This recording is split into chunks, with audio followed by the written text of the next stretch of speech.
तो आज हम 30 क्वेश्चंस करेंगे और कॉन्सेप्ट को भी समझेंगे, साथ साथ एनसीईआरटी को भी रिवाइज करते चलेंगे और पेडागोजिकल क्वेश्चंस कैसे पूछे जाते हैं उस पर भी चर्चा करेंगे। चलिए स्टार्ट करते हैं। क्वेश्चन नंबर 1 है आपके सामने और आप पोल में जवाब देंगे। Read statements A N R. जैसा कि मैंने कहा सबसे ज्यादा लेंदी, आज तक का सबसे ज्यादा लेंदी पेपर है ये ईवीएस का, है ना। आज हम बहुत दिनों बाद मिल रहे हैं, शायद 8-10 दिन बाद। अपने दोस्तों को भी बता दीजिएगा, अब टाइम जो है यही रहेगा, 7 से 8 के टाइम में मिलेंगे। आज थोड़े से लेट हैं, है ना। और समझते हैं, नहीं केवल सीडीपी सीटेट के लिए नहीं मिलेगा, बाकी एग्जाम्स के लिए मिल जाएगा। तो सीटेट में 1000 रुपये का तो बैच ही है, उसमें सब कुछ ही मिल जाएगा आपको, तो वही ले लीजिए। देखिएगा एक बार। तो अगर हम देखें, कथन ए और आर को ध्यान से पढ़ना है और निम्नलिखित प्रश्नों का उत्तर देना है। ए क्या है भाई?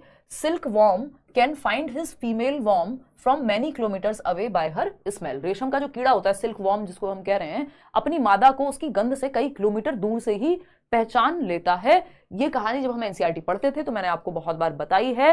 वो जो सन्नी देओल की कोई मूवी थी ना, अभी मैं आजकल रील्स का जमाना है तो मैं रील भी देख रही थी, कोई तो मेरे सामने आ रहा था, है ना, कि तुम दुनिया में चाहे जहां भी रहो, तुम्हें तुम्हारी खुशबू से पहचान लूंगा, तुझे तेरी खुशबू से पहचान लूंगा, समथिंग लाइक दैट, है ना। तो वो वैसी सी ही बात है सिल्क वॉर्म की, कि जो सिल्क वॉर्म होता है रेशम का कीड़ा, वो अपनी फीमेल वॉर्म को या अपनी पार्टनर को उसकी स्मेल से कई किलोमीटर से पहचान लेता है ना। स्ट्रॉन्ग परफ्यूम है, ठीक है जी। तो कहीं से तो लेके आए हैं, यूएई से कोई स्ट्रॉन्ग सा परफ्यूम लेकर के आए हैं, है ना। रेशम के कीड़े के पास एक, अब ये परफ्यूम नहीं होता है, अभी पता लगेगा क्या चक्कर है। तो रेशम का कीड़ा अपनी मादा को उसकी गंध से कई किलोमीटर दूर से ही पहचान लेता है। ये बात एकदम सत्य घटना पे ही आधारित है, यानी ट्रू है। बात सही है ना? हाँ, अजय फिल्म, चलिए सब पता है आपको। देखिए फॉग है कोई कह रहा है, चलो आ जाओ इधर। फिर आते हैं, इसका रीजन क्या दिया है? Some female insects release pheromones which can be recognised by their males by smell. यानी कुछ मादा कीड़े जो होते हैं वो फेरोमोन्स या फेरीमोन्स हिंदी में कहें तो छोड़ते हैं, जिसके गंध को नर कीड़े पहचान लेते हैं। यानी फेरोमोन्स क्या है? ये फेरोमोन्स या फेरीमोन्स एक तरह का हार्मोन है, एक तरह का केमिकल सिक्रेशन कह लीजिए आप, जो रिलीज होता है, जिसके माध्यम से जो मेल वॉर्म है, जो सिल्क वॉर्म है, उसकी वजह से उसकी गंध से पहचान लेता है कि किधर हैं आप, आपको ढूंढते हुए वो आ जाएगा। ठीक, तो ये एक बेसिक सी बात हो गई। तो ये है, ये बात एकदम सही है। और इवन मेल्स और फीमेल्स में भी कई सारी प्रजातियों में ऐसा पाया जाता है कि एक पर्टिकुलर हार्मोन या एक गंध की वजह से जो मेल और फीमेल पार्टनर्स हैं वो एक दूसरे को पहचान पाते हैं। इतनी बात क्लियर है सबको? कोई दिक्कत परेशानी, कोई दर्द समस्या यहां तक हो तो आप मुझे बता सकते हैं, ठीक है ना। चलिए फिर, दोनों बातें ठीक है। A is correct but R is incorrect. नहीं नहीं नहीं भाई, दोनों सही हैं, both A and R R correct and R explains A. भाई जो आर है ये अब एक ही सब्जेक्ट में नहीं, सारे सब्जेक्ट में इस तरह के क्वेश्चन आते हैं, कथन और कारण के। तो कथन भी सही है कि जो सिल्क वॉर्म है वो खुशबू से, गंध से अपनी फीमेल की, मादा वॉर्म की, रेशम के कीड़े की पहचान लेता है दूर से, कई किलोमीटर से। और इसका जो रीजन है वो ये है कि फेरोमोन्स होता है फीमेल वॉर्म में, जिसकी वजह से, उस गंध की वजह से मेल वॉर्म उस तक पहुंच पाता है ना। वो क्या नाम है, सन्नी देओल वाली जो बात है ना, वो एकदम सही है इनके केस में। तो इस बात को आप ध्यान रखेंगे। आगे बढ़ेंगे, क्वेश्चन नंबर 2 पर देखते हैं, फटाफट से देखते हैं। तो जीपीएस सिस्टम इनका अलग है। क्वेश्चन नंबर 2 है, विच of the following best reflects child centred strategies in teaching EVS at primary level. यानी निम्नलिखित में से कौन बाल केंद्रित रणनीतियों को सबसे अच्छा दर्शाता है। यानी चाइल्ड सेंटर्ड मेथड्स कौन से हैं जहां पे बच्चा जो है सेंटर में है, ठीक है ना। अगर हम देखें यहाँ पे 45% लोग, देखो ये बहुत इंटरेस्टिंग क्वेश्चन है, निम्नलिखित में से कौन सा बाल केंद्रित रणनीतियों को सबसे अच्छा दर्शाता है।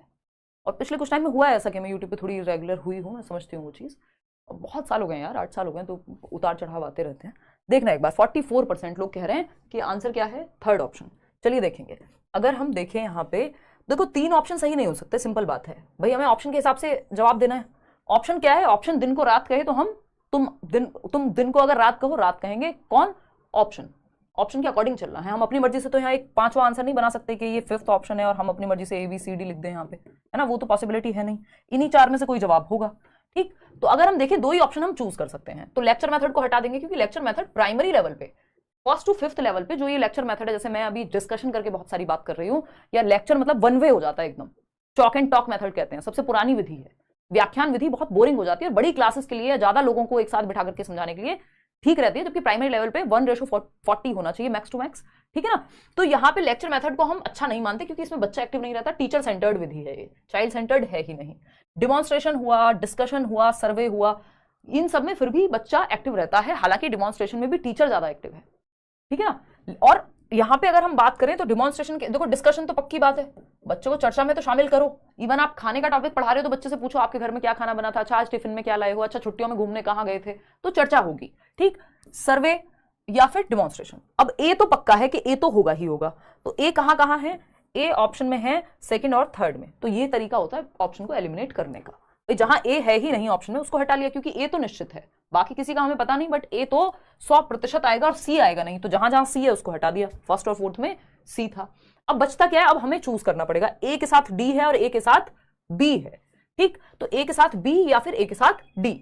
अगर हम बात करते हैं डिमॉन्स्ट्रेशन या प्रदर्शन विधि की, तो जब हम डिमॉन्स्ट्रेशन या प्रदर्शन विधि की बात करेंगे तो हमें एक चीज यहां पे समझनी पड़ेगी कि एक तो ये साइंस के क्वेश्चंस को या साइंस के टॉपिक्स को समझाने में ज्यादा इस्तेमाल किया जाता है डिमॉन्स्ट्रेशन विधि, और इसमें बच्चा कंपैरेटिवली कम एक्टिव है जितना कि वो सर्वे में या डिस्कशन में एक्टिव है। ये टीचर सेंटर्ड मेथड की तरफ चला जाता है, पूरी तरह से चाइल्ड सेंटर्ड नहीं कहते इसको। और दूसरा, साइंस जैसे सब्जेक्ट्स जो प्राइमरी में उतने प्रिवेलेंट नहीं होते उनके लिए ज्यादा प्रयोग में लाया जाता है। तो सर्वे में यह है कि बच्चा 4 लोगों से सवाल पूछेगा, घर पे जाके पूछेगा, अच्छा दादी आपके समय पे क्या चलता था, कौन से सिक्के चलते थे।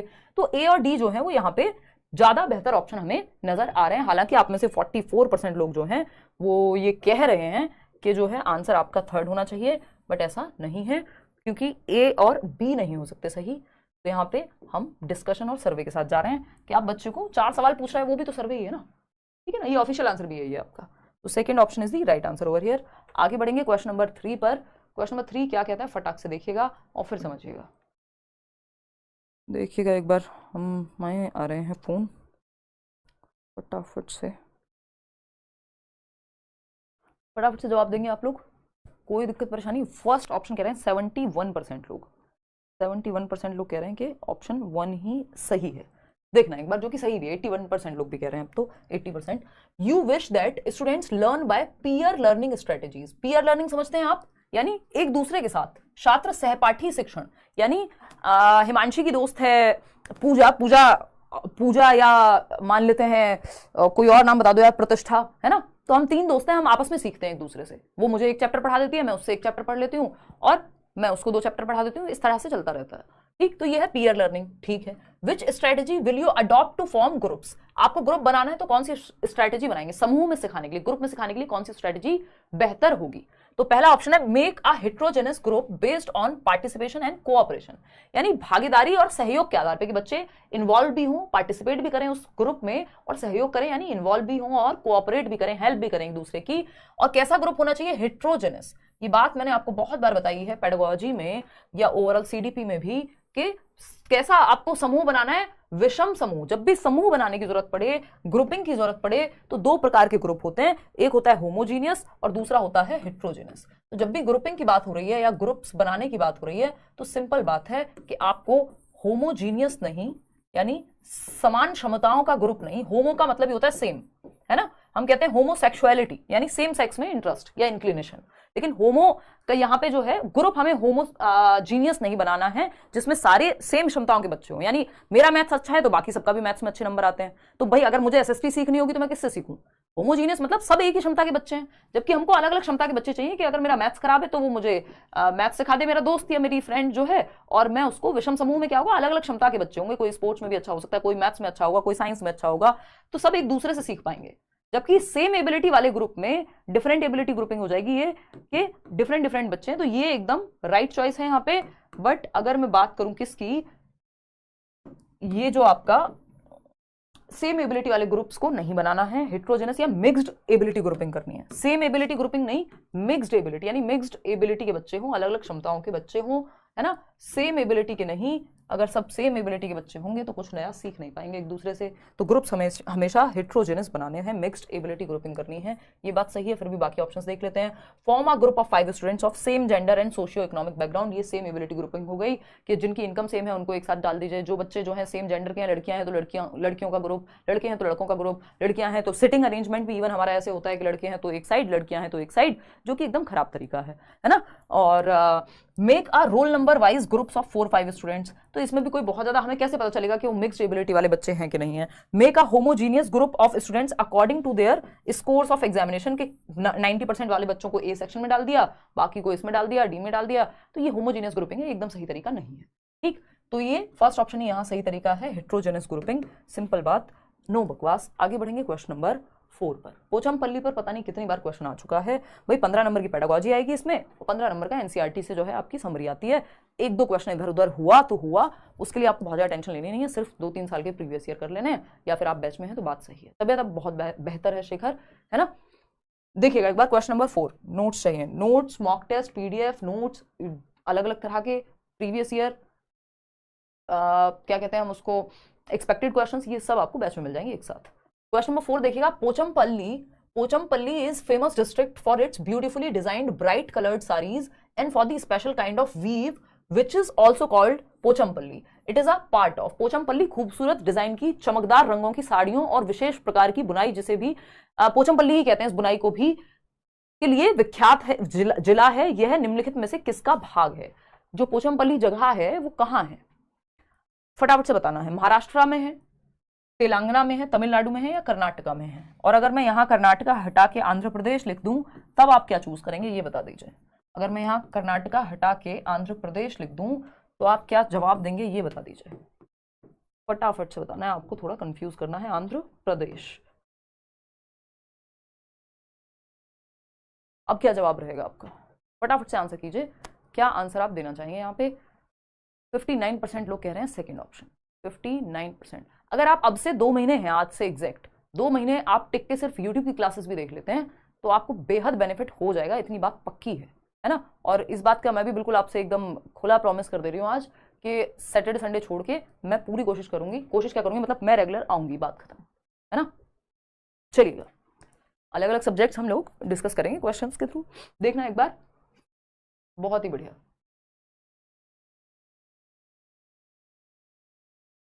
जूही जो पेंडिंग है वो मिल जाएंगे जूही, अगर आप यही पूछ रहे हो तो। कोई और सवाल है तो बात अलग है। 59% लोग अभी भी सेकंड ऑप्शन कह रहे हैं, वेरी गुड।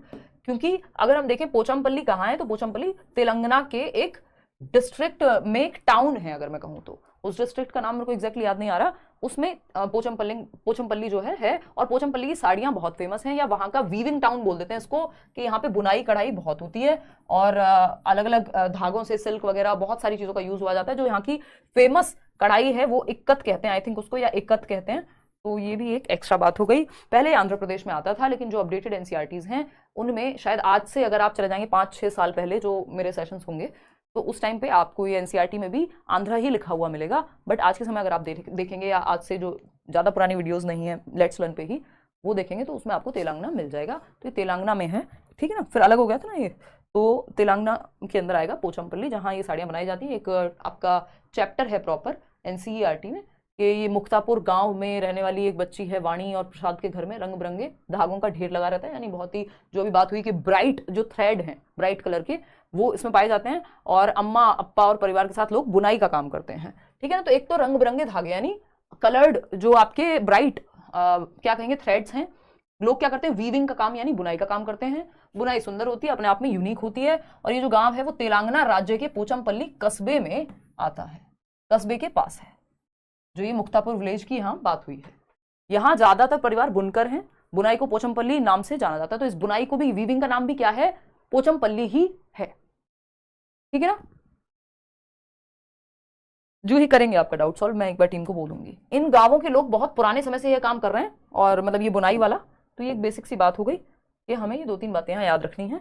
और अगर हम देखें बुनाई का नाम भी यहाँ यही है, और अधिकतर घर में ये होता है। पोचमपल्ली कारीगरी की तरह बहुत सारे हुनर सीखे जाते हैं यहाँ पे, जैसे कालीन बनाना, खिलौने बनाना। और आपको भी बच्चों को क्या करना है, पेडागोजी का क्वेश्चन पूछा जा सकता है कि बच्चों का ध्यान इस ओर दिलाएं कि पारंपरिक व्यवसाय, ये पहले पूछा जा चुका है, पारंपरिक व्यवसाय अधिकतर घर में ही सीखे जाते हैं। जो ट्रेडिशनल ऑक्यूपेशन है, जैसे कढ़ाई बुनाई सिलाई, कालीन बनाना, खिलौने बनाना, इत्र बनाना, जैसे कन्नौज क्या है इत्र के लिए फेमस है ना, और इत्यादि पर चर्चा करवाई जाए, डिस्कशन कराया जाए। और इसको क्या कहते हैं, इंडिजीनियस मटेरियल या इंडिजीनियस इवन टीचिंग एड्स को भी बढ़ावा दिया जाए, यानी जिनको हम देशीय क्या कहते हैं, मटेरियल कहते हैं या सामान कहते हैं, उनको बढ़ावा दिया जाना चाहिए, जो लोकली बनाया जाए, जो आसपास से बनाया जाए।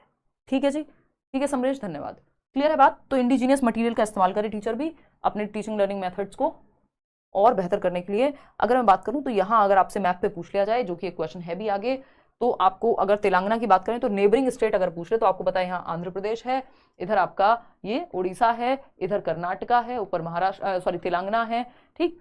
तो या इसी का जो नेबरिंग स्टेट है तेलंगाना का वो महाराष्ट्र है, नीचे तमिलनाडु। तो ये थोड़ा बहुत आइडिया तो हमें होता ही है। चलिएगा खैर अभी समझेंगे कहानी क्या है। क्वेश्चन नंबर 5 पर आते हैं और फटाफट से इसको सॉल्व करेंगे, देखना और फिर जवाब देना। क्वेश्चन नंबर 5 देखिए, क्वेश्चंस थोड़े लेंदी हैं, ये आज तक का सबसे लेंदी पेपर मैं इसको कहूंगी, है ना, काफी लेंदी क्वेश्चंस हैं, टाइम टेकिंग क्वेश्चंस हैं। इसमें क्या है, आपको दो स्टेटमेंट्स को ठीक से पढ़ना है, एक है स्टेटमेंट 1 और एक है स्टेटमेंट 2। तो अगर आपने इनफ प्रैक्टिस नहीं की होगी पेपर में समय नष्ट होगा पेपर को पढ़ने में, क्योंकि लंबा पेपर बना रहे हैं, यानी लेंदी पेपर बना रहे हैं, टाइम टेकिंग है, टाइम कंज्यूमिंग है। कथन 1 और कथन 2। कथन 1 कहता है EVS syllabus is divided into 6 themes, यानी 6 थीम में बांटा हुआ है, बात तो सही है। वाटर है, relationships, food, transport, shelter and how things work. Transport नाम का कोई भी टॉपिक नहीं है, रिलेशनशिप भी अपने आप में अलग नहीं है, ये सब टॉपिक कह लीजिए आप एक तरह से, फैमिली एंड फ्रेंड्स है, ठीक है ना, तो ये भी नहीं होगा। तो 6 थीम्स में बांटा हुआ है, बात ठीक है, लेकिन ये 6 थीम्स के नाम सही नहीं है ना, तो ये फॉल्स हो गया, क्योंकि ट्रांसपोर्ट अलग से नहीं है, ये मैंने आपको अच्छे से याद कराया हुआ है। फैमिली एंड फ्रेंड्स, फूड, सबसे पहले हम फूड से शुरू करते हैं, फूड, फैमिली या family and friends, water, shelter, travel, things we make and do, ठीक। The themes of EVS are close to children's life, बच्चों के जीवन से जुड़ी हुई है, ये बात एकदम सत्य है, सत्य घटना पर आधारित है, लेकिन ये कहना गलत होगा कि ये 6 थीम्स हैं, इनमें से 2 थीम तो बिल्कुल ही गलत है। तो स्टेटमेंट 1 जो है वो फॉल्स है और सेकंड जो है वो ट्रू है, तो second option is the right. And third क्यों कह रहे हो भाई, बोथ स्टेटमेंट 1 एंड 2 आर, दोनों कथन कैसे सही है। ईवीएस के जो 6 थीम है उसमें वाटर है, आपसी संबंध नहीं है, फैमिली है, परिवार है, आपसी संबंध उसके अंदर सब थीम में आता है। भोजन है, हाँ भोजन है, यातायात, ट्रांसपोर्ट, चलो ट्रैवल को हम फिर भी मान लेंगे, लेकिन वो ट्रांसपोर्ट नहीं है, ठीक है, फिर भी हमने मान लिया। आवास एवं वस्तुएं कैसे कार्य करती हैं, यानी शेल्टर भी है, चलो। And how things work, how things work नहीं है, things we make and do है, तो इसमें 2 तो गलत ही दी हुई है बिल्कुल। अगर हम ट्रांसपोर्ट को मान भी लें, जो कि ट्रैवल के नाम से है, ठीक है ना, ट्रांसपोर्ट के नाम से नहीं है, ठीक, ट्रैवल अलग चीज हो गई यहाँ पे, तो ये गड़बड़ हो जाएगा, फर्स्ट स्टेटमेंट सही नहीं है, इसलिए statement 1 is right but 2 is not right at all. अब आपको पता है 6 थीम्स हैं, थीम्स के बेसिस पे चैप्टर को डिवाइड मतलब सिलेबस को डिवाइड किया गया है, ना कि सिलेबस वाइज रट्टे लगवाए गए हैं, क्योंकि ये थीम्स क्या है, इंटीग्रेटेड मैनर में बच्चे को सिखाती हैं, उसकी सराउंडिंग एक साथ जुड़ी हुई है। जब वो पेड़ देखता है तो वो ये नहीं कहता ये ज्योग्राफी का पार्ट है, उसके लिए वो उसके एनवायरमेंट का पार्ट है। तो एक साथ जोड़ करके बच्चे के जीवन से सिखाने के लिए 6 थीम्स बनाई गई हैं, आप साथ में बोल सकते हैं, है ना। Family and friends, family and friends, इसके अंदर कुछ सब थीम्स आती हैं, यानी इसके अंडर भी कुछ थीम्स आती हैं, ये मेजर थीम है जो 6 थीम्स है। अगर इन 6 के अलावा कुछ दिख रहा है तो समझ जाइए वो मेजर थीम में नहीं आएगा, मेन थीम में नहीं आएगा। फूड है ना भाई, फैमिली में रह के काम थोड़ी चलेगा, खाना भी चाहिए, अब फूड चाहिए तो फूड के बाद पानी भी पीना पड़ेगा, हालांकि पीना नहीं चाहिए ऐसा कहते हैं लोग, बट हम तो मान लेते हैं भाई पानी भी तो चाहिए होगा। फूड, वाटर, शेल्टर, रहने को एक घर भी चाहिए, ठीक है ना। फिर क्या होगा, ट्रैवल, घूमने का भी मन करेगा, पेड़ थोड़ी है हम एक ही जगह पे टिके रहेंगे। कौन सी मूवी का डायलॉग है बता दीजिएगा। Things we make and do के कुछ काम हिलना भी देखेंगे भाई, है ना। Things we make and do, make and do यानी काम जो हम करते हैं, ये है मेजर 6 थीम्स, ये आपके टिप्स पे होनी चाहिए। Family and friends, food, water, shelter, travel, things we make and do, simple 6 themes हैं। इनके अलावा जो भी है वो सब थीम है, या कई बार ऐसे ही फालतू में दे देता है थीम। तो थिंग्स भी मेक एंड डू है, ये नहीं है कि थिंग्स जो भी इन्होंने दिया हुआ था यहाँ पे कि हाउ थिंग्स वर्क, ये थोड़ी है कैसे काम करती हैं, जो हम चीजें बनाते हैं और करते हैं, यानी हमारा ऑक्यूपेशन। क्वेश्चन नंबर 6 देखिएगा, क्वेश्चन नंबर 6 का जवाब फटाफट से दीजिएगा। क्या कहता है क्वेश्चन नंबर 6, कॉम्प्रिहेंसिव इवेल्युएशन यानी व्यापक मूल्यांकन means holistic way of evaluating a student, यानी सर्वांगीण रूप से, समग्र रूप से बच्चे को जांचना। आज ही कराया है ये CCE, हम डिस्कस कर रहे थे बैच में, अगर याद हो आपको तो, अभी कंप्लीट हुआ भी नहीं है, आपको पूरी कहानी हमने बताई थी क्या कैसे चीजें रहती हैं इसमें, है ना। और हमें ये चीज पता होनी चाहिए कि कैसे होलिस्टिकली हमें बच्चे का आकलन 360 डिग्री असेसमेंट की बात आपकी NEP भी कह रही है, ठीक। तो ये CCE हर जगह पे मैं जब बताती हूँ आपको कि अगर 10 टॉपिक पढ़ने हो तो उसमें CCE बहुत जरूरी है, हर सब्जेक्ट में पूछा जाता है, ठीक है ना। तो कॉम्प्रिहेंसिव, और 2 महीने में आप कैसे तैयारी कर सकते हैं इस पर भी मुझे जैसे ही समय मिलेगा मैं एक वीडियो बना दूंगी कि 2 महीने में एक अच्छा सा प्लान तैयार करके और अपनी तैयारी कर लीजिए, अगर अभी तक शुरू नहीं किया ठीक से तो, है ना। कॉम्प्रिहेंसिव 2 महीने बहुत होते हैं सीटेट के लिए। Comprehensive evaluation means holistic way of evaluating a student, हर एक पक्ष में बच्चे को जांचना 360 degree. The ways in which an EVS teacher can assess her students for comprehensive evaluation in EVS are, कैसे जांचे बच्चे को, rating scale during assessment of activities, rating scale से कि बच्चे का डिसिप्लिन कितना है, वो एक्टिविटी कितने अच्छे से परफॉर्म करता है, आउट ऑफ 10 रेट कर दो। हाँ, ये भी सही तरीका है। पोर्टफोलियो कह रहे हैं आप लोग, हाँ पोर्टफोलियो भी परफेक्ट तरीका है। बच्चे की अचीवमेंट, बच्चे की सारी एक्टिविटीज के लिए एक फाइल होगी जिसमें डेटा होगा। टीचर्स ऑब्जर्वेशन, टीचर ऑब्जर्व कर सकते हैं, देख सकते हैं डेली बेसिस पे कि बच्चा कोई एक्टिविटी करते हुए या दोस्तों के साथ कोई काम करते हुए कैसे बिहेव करता है, कैसे रहता है। Half yearly and annual exams, ये भी क्या है, असेस करने के एक तरीके में आ जाएंगे कि नहीं आएंगे। बहुत अच्छा नहीं माना जाता इसको, लेकिन हाँ हम कहेंगे कि ठीक है इसको भी हम इंक्लूड कर लेंगे। ना भी करें तो क्योंकि हमें एक ही तरीका चूज करना था और इस फोर्थ को अगर हटा भी दे तो ऊपर के तीनों तरीके सही हैं। तो ये इसमें बोर्ड ने क्या किया है, क्योंकि ये पेपर में आया हुआ है, Z दे दिया, यानी जो भी ऑप्शन आप चूज करेंगे सब सही है ना। तो जो भी आपने चूज किए वो सब सही है। ठीक, सबसे बेस्ट हालांकि इसमें पोर्टफोलियो ही माना जाता है अगर कोई और ऑप्शन नहीं होता तो, ठीक है ना। कहना गलत होगा लेकिन क्योंकि अब कुछ चूज करना ही है तो उस केस में फिर पोर्टफोलियो के साथ चले जाएंगे। अदरवाइज यहाँ पे सभी सही है, क्योंकि पता तो हमें लगेगा, हालांकि हाफ ईयरली और एनुअल एग्जाम से 360 डिग्री आकलन कर पाना बहुत मुश्किल है। तो अगर वो गलत भी है तब भी वो उससे कोई फर्क तो पड़ेगा नहीं, क्योंकि इन्होंने कहा भाई हमने 3 ऑप्शन दे दिया आपको और ये तीनों ही ठीक थे लगभग। या पोर्टफोलियो और ऑब्जर्वेशन से तो काफी पता लग ही जाता है होलिस्टिक एस्पेक्ट का, तो इसलिए इसमें सभी सही थे। ए और बी बेस्ट है। ए और बी मतलब रेटिंग स्केल से भी ज्यादा बेस्ट है टीचर की ऑब्जर्वेशन और पोर्टफोलियो, बी और सी एक तरह से।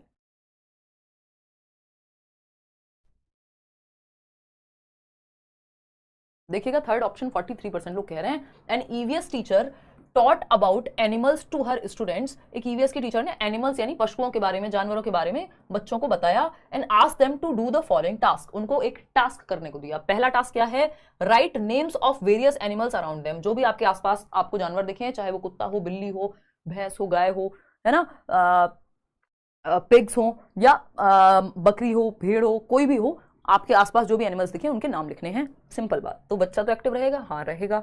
Observe activities of different animals, अलग अलग एनिमल्स की एक्टिविटी, चाहे वो बिल्ली है, कुत्ता है, कोई और कछुआ पाल लिया है आपने या आसपास दिखता है, तो आप उनके एक्टिविटीज को ऑब्जर्व कीजिए। ये भी हमें सही लग रहा है, ये भी हमें सही लग रहा है, देखेंगे अभी।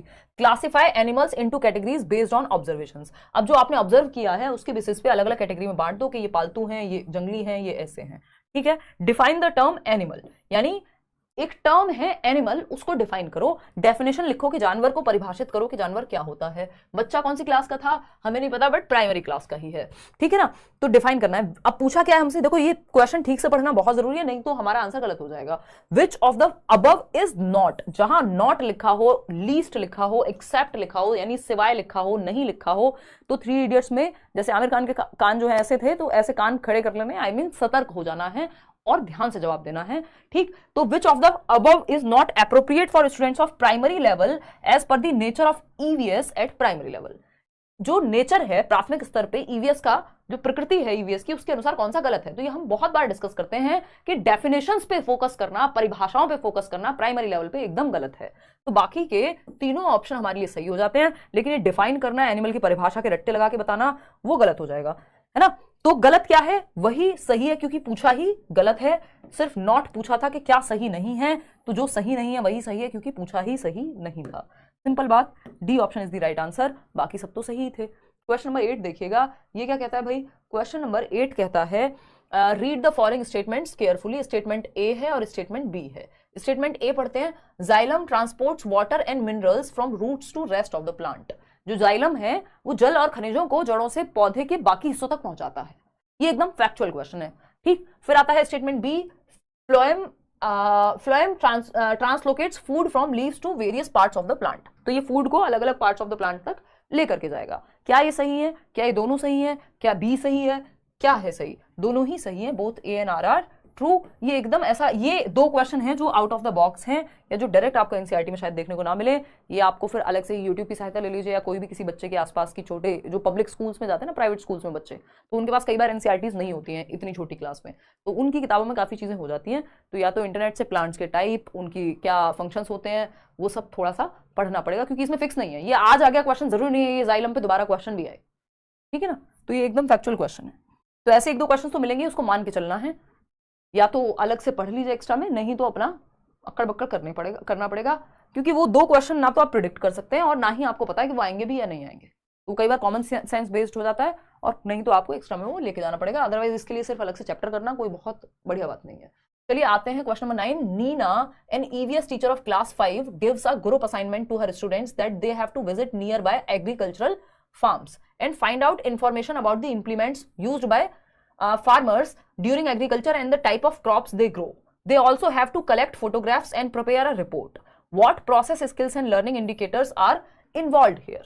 अब मतलब क्या कहा इन्होंने, एक 5वीं क्लास की शिक्षिका है, ठीक, नीना, वो क्या चाहती है, अपने बच्चों का एक ग्रुप बनवाए और उन्हें एक असाइनमेंट दे कि वो जो कृषि फार्म्स हैं, मान लीजिए खेतों में जाकर के किसानों से बातचीत करें और क्या पूछें उनसे, वो कौन से उपकरण यूज करते हैं, उनके द्वारा उगाई जाने वाली जो फसलें हैं जो किसान उगा रहे हैं उसके बारे में जानकारी प्राप्त करें, कुछ फोटोज भी कलेक्ट करें, कुछ फोटोज लें उन फसलों की जो भी किसानों के खेतों में उगाई जा रही हैं। और यहाँ पे पूछा है कि कौन सी प्रोसेस स्किल्स जो है इन्वॉल्व है। देखिए प्रोसेस स्किल्स कुछ 5 प्रोसेस स्किल्स हैं जो यूज होती हैं। प्रोसेस स्किल्स का मतलब है यहाँ थिंकिंग स्किल्स, है ना, जैसे ऑब्जर्व करना, ये भी क्या है, ये साइंस में या हम यहाँ पे ईवीएस में कहें तो त्रिलोक सिंह गांववासी क्या है, यूज होती हैं प्रोसेस स्किल्स, जैसे ऑब्जर्व करना, इन्फर करना यानी अनुमान लगाना, एक निष्कर्ष पे पहुंच पाना, ठीक है ना, प्रिडिक्ट करना जिसको हम अनुमान कह देते हैं, ठीक। या फिर अगर हम देखें इस तरह की कई सारी हाइपोथेसाइज करना, क्वेश्चन करना, चीजों को एक्सपेरिमेंट करना, एक्सप्रेशन यानी अभिव्यक्त करना, ये सब प्रोसेस स्किल्स कही जाती हैं जिनमें भी बच्चे को थिंकिंग प्रोसेस उसकी इन्वॉल्व हो, ठीक है ना।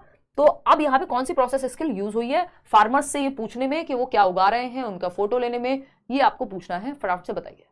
देखना, हाँ कल बताऊंगी भाई। हाइपोथेसाइजिंग, इन्फरिंग, एक्सप्रेशन यानी परिकल्पना करना। अब यहाँ पे कुछ भी परिकल्पना नहीं करना है, यानी कुछ भी ऐसा जो प्रूव नहीं हुआ है बट आपको इमेजिन करना है, ऐसी यहाँ पे कोई बात नहीं है। जो कुछ भी कर रहे हैं किसान वो क्लियर है। प्रिडिक्ट करना पड़ेगा, क्या प्रिडिक्ट करना पड़ेगा, ऐसा तो कुछ यहाँ है ही नहीं। एक्सपेरिमेंट करेंगे, एक्सपेरिमेंट खुद से थोड़े ना वो धान बो रहे हैं खेत में जाकर के। ऑब्जर्विंग तो चलो समझ में आता है।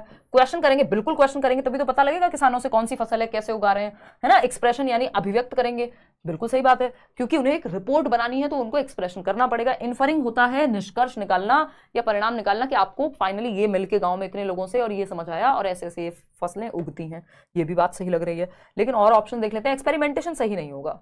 सेंसिटिविटी ठीक था, क्वेश्चनिंग ठीक था, लेकिन एक्सपेरिमेंटेशन नहीं कर रहा है बच्चा, वहां जाके खुद से थोड़ी ना फसल उगा के देख रहा है। तो यहाँ पे अभिव्यक्त कर रहा है, वो परिणाम निकालने की कोशिश कर रहा है कि क्या उसका कंक्लूजन रहा जब वो गांव गया तो, और क्या कर रहा है, एक चीज क्वेश्चन करेगा जरूर रिपोर्ट बनाने के लिए, एक्सप्रेस भी करेगा खुद को लिखने में। तो third option is the right answer over here. Question number 10। अब देख रहे हो आप, नॉर्मल क्वेश्चन को इतना लेंदी बना दिया गया है कि आपको टाइम लगेगा ही लगेगा।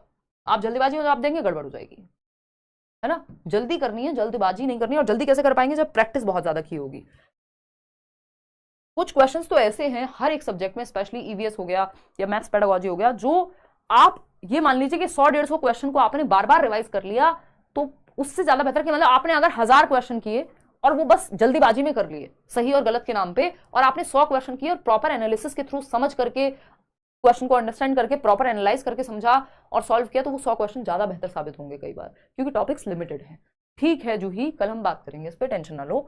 विच of the following sets depicts the themes of EVS at primary level. Themes, EVS की थीम्स जो 6 थीम्स हैं अभी हमने बात की थी।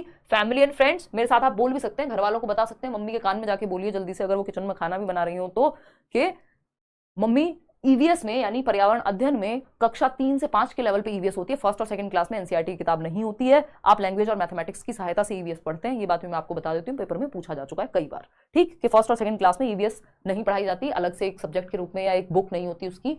थर्ड, फोर्थ, फिफ्थ में जो है प्राइमरी लेवल पे बुक होती है, जिसमें 6 थीम्स के बेसिस पे 6 थीम्स हैं जिनके आधार पर पढ़ाया जाता है। फैमिली एंड फ्रेंड्स, परिवार, जो कि मम्मी जी आप हैं, जो आप खाना बना रही हैं, या हम आपके साथ खाना बना रहे हैं, या पापा जी खाना बना रहे हैं साथ में, है ना भाई। हम जेंडर बायस क्यों रहे हैं, ये क्यों कहेंगे सिर्फ मम्मी खाना बना रही होंगी, क्या पता पिताजी भी खाना बनवा रहे हो साथ में, ठीक है ना। तो फैमिली एंड फ्रेंड्स, है ना, अपने भाई बहन को कहिए जाके कि फैमिली एंड फ्रेंड्स जो तुम हो। और दूसरा क्या हुआ, फूड यानी खाना भी खाएंगे हम। फिर क्या होगा, वाटर, पानी भी चाहिए। फिर क्या होगा, शेल्टर, रहने को भी छत चाहिए। फिर क्या होगा, ट्रैवल भी करेंगे, घूमने को भी चाहिए। और फिर गर्मियों की छुट्टियां आ रही हैं तो भाई जिसको जैसा सही लगे, कुछ लोग नानी के यहाँ जाते हैं, कुछ लोग सिंगापुर जाते हैं, कुछ लोग कहीं और जाते हैं। तो हम तो वही लोग हैं जो नानी के यहाँ जाया करते थे, अब तो कहीं नहीं जाते हैं, खैर मतलब जाते हैं बट बहुत कम। तो ये हुई कहानी। और छठा क्या है, things we make and do यानी ऑक्यूपेशन, ठीक। तो ये 6 थीम्स हैं। तो फैमिली एंड फ्रेंड्स ठीक है, ट्रैवल ठीक है, नेचुरल रिसोर्सेज कोई थीम नहीं है, तो ये तो गड़बड़ हो गई, ठीक। Things we make and do ठीक है, ट्रैवल ठीक है, शेल्टर ठीक है। वेदर नाम की कोई थीम नहीं है, वाटर है, ट्रैवल है, फूड है, मटेरियल कुछ नहीं है, शेल्टर है, तो ये गड़बड़ हो गई। बस यही सही है कि जो 6 थीम्स हैं उसमें से 3 थीम यहाँ पे दी हुई है, आवास, यात्रा, चीजें जो हम बनाते हैं और करते हैं। सिंपल बात। क्वेश्चन नंबर 10th का सेकंड ऑप्शन सही था। अब आते हैं क्वेश्चन नंबर 11 पर।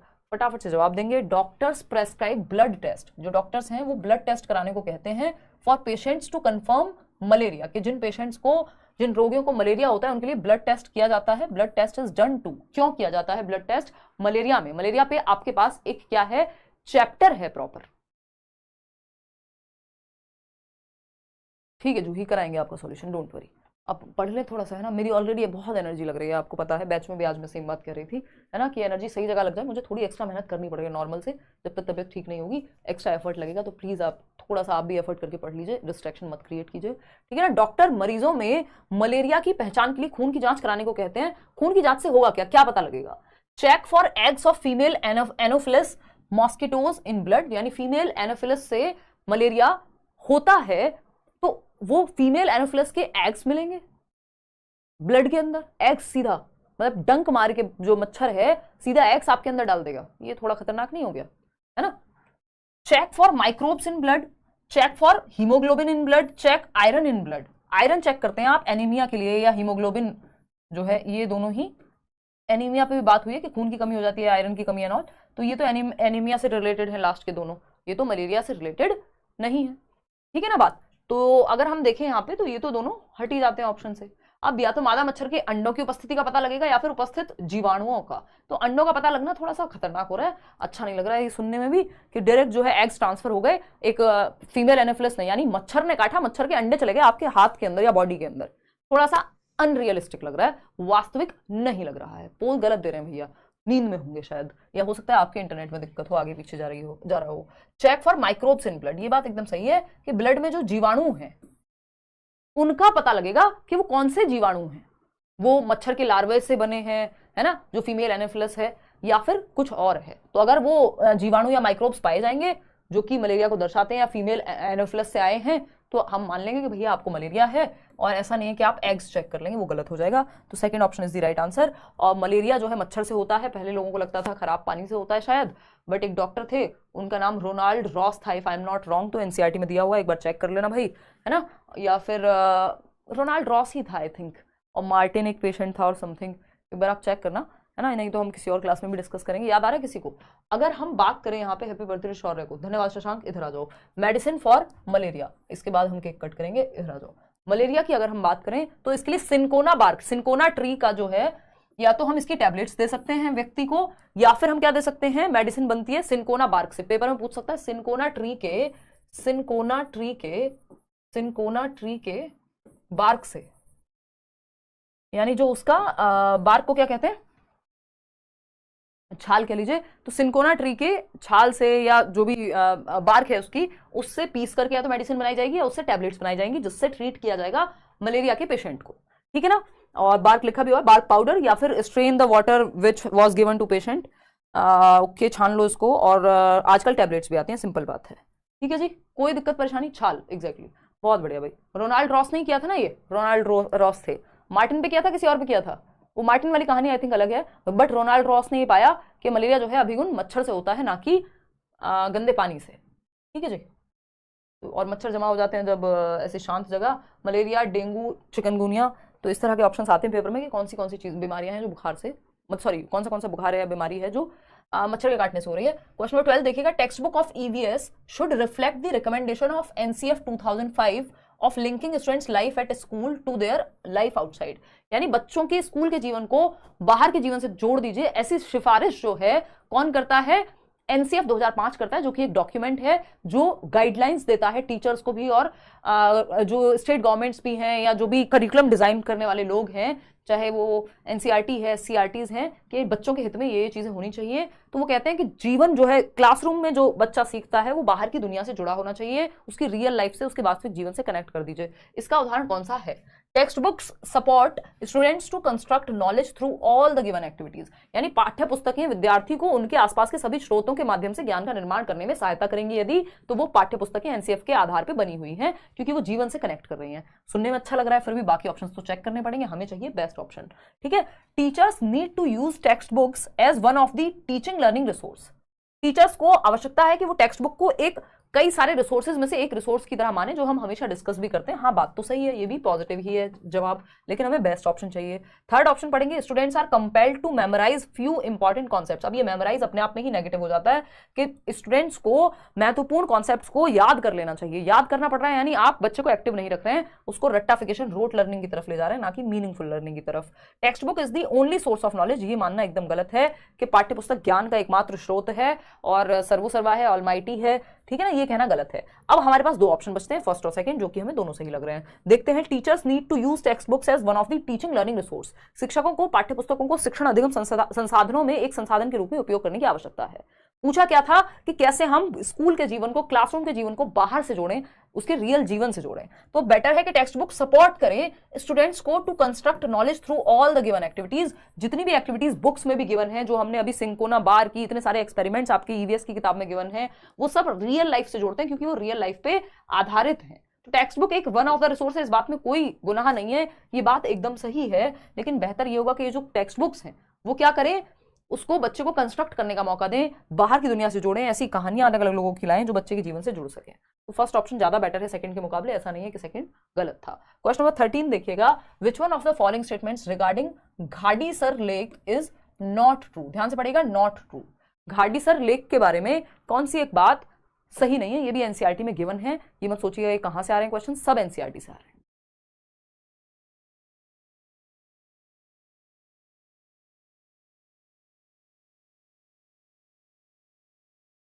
फटाफट से जवाब दीजिए, फिर हम बढ़ेंगे आगे। एनसीईआरटी के लिए कहाँ क्लास की हो आप?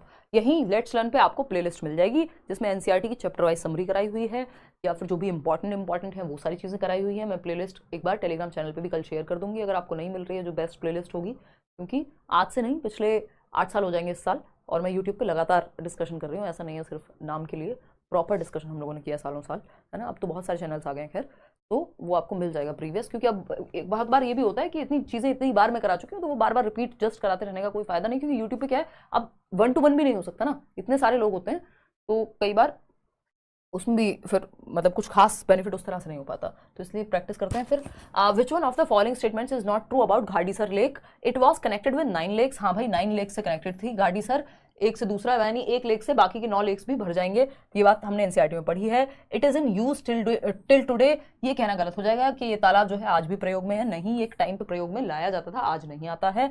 King Gadsi of Jaisalmer got it made, ठीक है। It was built around 650 years ago, 650 साल पहले बनाया गया था, ठीक है, ठीक है ना, उन्हीं के नाम पे ये पढ़ा फिर, लेकिन ये आज भी यूज होती है, ये कहना गलत है, और जो गलत था वही सही है, क्योंकि पूछा ही गलत था। क्वेश्चन नंबर 14 देखिएगा, सीमा की बात हो रही है। Seema an EVS teacher organised a field trip to zoo for her students, which of the following are the most appropriate objectives of the trip to the zoo. यानी कौन चिड़ियाघर की यात्रा का सबसे उपयुक्त उद्देश्य क्या है? इंपॉर्टेंट ऑब्जेक्टिव चिड़ियाघर ले जाने का या बच्चे को एक फील्ड ट्रिप पे ले जाने का। फील्ड ट्रिप मतलब फील्ड में कोई कुछ भी हो सकता है, जैसे अक्षरधाम ले जाते हैं, ताजमहल ले जा सकते हैं, किसी और जगह पे कोई हिस्टोरिकल प्लेस हो सकता है वहां ले जा सकते हैं, या जू ले जा सकते हैं, जिससे बच्चे को एक एक्सपीरियंस मिले देखने का, या अलग अलग रियल लाइफ एक्सपीरियंस उसको मिले, जानवरों के बारे में सिर्फ पढ़े ना, उसको देखने को भी मिले, ठीक। तो कौन सा एक मेन ऑब्जेक्टिव हो सकता है इस फील्ड ट्रिप का, ताकि उसको रियल अनुभव मिल सके। Recall names of animals in the zoo, यानी एनिमल्स का नाम याद रख पाना। देखो, रिकॉल करना कोई बहुत जरूरी काम नहीं है कि बच्चे को याद हो जाए, वो तो वो आप वैसे भी उसको फ्लैश कार्ड दिखा दिखा के, जो होते हैं ना छोटे छोटे कार्ड्स होते हैं, बुक्स आती हैं बहुत सारी कलरफुल, वैसे भी याद हो जाएंगे उसको घर बैठे बैठे भी। उसके लिए रिकॉल करने के लिए जरूरी नहीं है कि वो जू में जाए और एक बार वो नया जानवर देख भी ले तो उसको याद ही रह जाए, कोई जरूरी नहीं है, फिर भी चलो देखेंगे। फिर आता है to relate concepts related to animals, यानी जानवरों से संबंधित अवधारणाओं से जोड़ पाए बच्चा। हाँ ठीक बात है, जो कॉन्सेप्ट उसका एनिमल को लेकर बनाए, जब वो देखेगा तो उसको पता लगेगा कि हाँ भाई, हाथी ऐसी ही आवाज निकालता है, या शेर ऐसे ही दहाड़ता है, मैं गया था वहां पे या गई थी वहां पे, तो वो रिलेट कर पाएगा, पॉजिटिव है। टू प्रमोट प्रोसेस स्किल्स, यानी थिंकिंग स्किल्स जो है उसकी, साइंस वाली स्किल्स, चाहे वो ऑब्जर्व करने की हो, यानी देखने की हो, वहां जाके इन्फर करने की हो, निष्कर्ष निकालने की हो, प्रिडिक्ट करने की हो, एक्सप्रेशन की हो, बातचीत करेगा क्योंकि आकर के, ये सारी स्किल्स यूज हो पाएंगी, ये भी सही है। फिर क्या है, assessment of students learning at the जू, यानी बच्चे ने वहां क्या सीखा, इसको भी आप आकलन कर सकते हैं, वहीं के वहीं उससे कुछ पूछ सकते हैं या आकर के पूछ सकते हैं। तो क्या हमारे पास चारों ऑप्शन का ऑप्शन है? नहीं, चारों का नहीं है। रिकॉल भी अगर हम कहें कि भाई चलो नेगेटिव नहीं है, हालांकि नेगेटिव हो जाता है, तो हम BC-D के साथ ही जाएंगे, क्योंकि ए का कोई खास वैल्यू यहाँ पे है नहीं, रिकॉल कराने के 1700 तरीके थे, सिंपल बात। आगे बढ़ेंगे, ऑप्शन 4 हो गया यहाँ सही। क्वेश्चन नंबर 15 देखिएगा, ये क्या कह रहे हैं, Ravi took some water in a glass, Ravi ने कुछ पानी लिया एक ग्लास के अंदर, he puts a lemon in it. ये क्लासिक क्वेश्चन है, जन्म जन्मांतर से आता रहा है सीटेट के ईवीएस में अलग अलग सालों से, मतलब कुछ भी नहीं तो 3-4 बार तो ये आ ही गया, और 3 बार तो मिनिमम है, मतलब मैं लिख के दे सकती हूँ 3 बार भी नहीं, इससे ज्यादा ही आया, क्योंकि ऑनलाइन वाले तो इतने सारे सेट्स थे, उसमें पता नहीं कितनी बार आ गया होगा, है ना। 3 तो मिनिमम है, जो ऑफलाइन में ही आ गया 3 बार तो ये, ठीक है ना। ऑनलाइन को अगर साइड भी कर दें तो ऑनलाइन में भी आया हुआ है, ऐसा नहीं है। बहुत रिपीटेड क्वेश्चन है और ऐसे ही पूछा जाता है, बस कभी रवि कर देगा, कभी रवीना कर देगा, कभी कुछ कर देगा, यही क्वेश्चन रहता है घूम फिर के। क्योंकि इनको क्या चाहिए, इनको चाहिए डेंसिटी के बारे में आपकी नॉलेज। डेंसिटी को क्या कहते हैं हिंदी में, कुछ तो कहते ही होंगे, घनत्व, ठीक है। रवि टुक, तो डेंसिटी को हम कह देंगे घनत्व।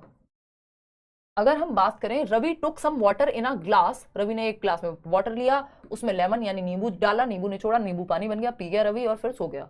देन ही, मतलब ऐसा नहीं किया, then he keeps adding a lot of salt into the water, नींबू डाला और सॉल्ट डालते गए डालते गए डालते गए, है ना, रवि को क्योंकि क्वेश्चन बनाना था, ठीक। तो then he keeps adding a lot of salt, बहुत सारा नमक डाला वाटर के अंदर, half a spoon at a time, half spoon डाल दिया यानी आधी चम्मच डाला। After some time he notices that, क्या नोटिस किया रवि ने कुछ देर बाद, लेमन जो कि उसने डाला था उस पानी के अंदर, स्प्लिट्स इन वाटर, नींबू जल में 2 भागों में टूट गया, यानी नींबू एक ग्लास के अंदर 2 टुकड़ों में टूट गया। वो मूवी देखी थी राज, पहले आती थी ना बचपन में, बहुत डरावनी मूवी मानी जाती थी उस समय की, है ना, और बहुत तगड़े गाने थे उसके, आज तक कानों में गूंजते हैं, है ना, नॉस्टैल्जिया होता है सुन करके, इस कदर आप फलाना ढिमकाना पता नहीं क्या क्या तो था, है ना।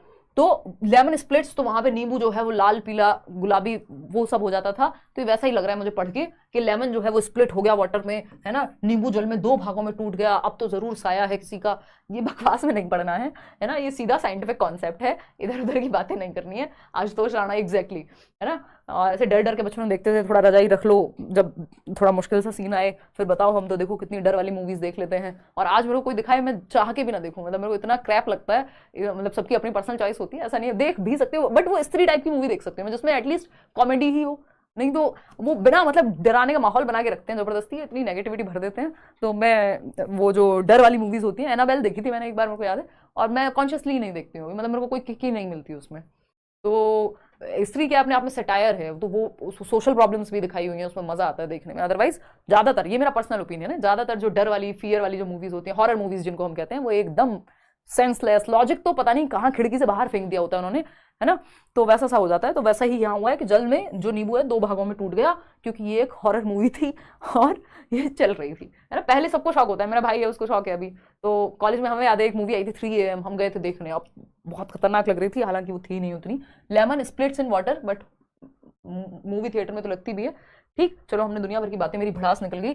लेमन स्प्लिट्स इन वाटर, भैया नहीं होगा, नींबू जल में 2 भागों में नहीं टूटेगा, मूवी नहीं चल रही है, ठीक, जीवन है। Lemon remains midway in glass of water, नींबू ग्लास के बीचों बीच चला गया, मतलब बीच में अटक गया कहीं जाकर के। हमें भी बहुत पसंद है हॉरर, हाँ जी, मतलब कुछ लोगों को होती है, वो बचपन में आप बीती आता था, मैंने इतना देख लिया ना बचपन में।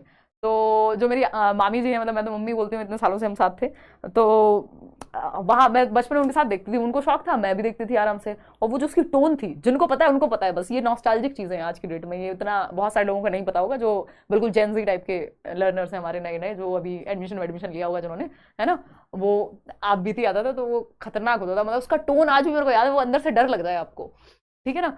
खैर क्या ही कर सकते हैं अब, वो समय था जब आप वो डीडी नेशनल पे देखते थे चीजें, और ऐसे वो एंटीना घुमा घुमा के जो है चलता था। केबल तो गांव में बहुत दिन बाद आया था।